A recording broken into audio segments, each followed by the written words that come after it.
சிக்கலுக்கு போடும். நாகப்பட்டினத்துக்கு பக்கத்துல இன்னைக்கும் அம்பாள் சன்னதி கீழே இருக்கும், முருகன் சன்னதி மேல இருக்கும். அங்க இருந்து முருகனை கொண்டு வருவார்கள். சூரசம்ஹாரத்துக்காக வேல் வாங்க வருவான். எல்லா ஊர்லயும் இருக்கிற மாதிரி பஞ்சலோகத்துல செய்த விக்கிரகம் தான். இன்னைக்கோ நேத்திக்கோ அதுல ட்ரிக் பண்ணி செஞ்சதில்லை. அது எத்தனையோ 1000 காலத்துக்கு முன்னால செய்யப்பட்ட சிலை. உங்க ஊர் கோயில்ல இருக்கிறது அதேதான்.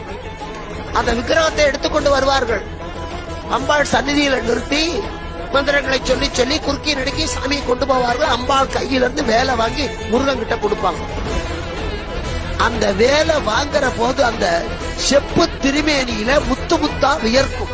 யார் வேணா பார்க்கலாம், யார் வேணா பார்க்கலாம். மூடு மந்திரம் எல்லாம் இல்ல.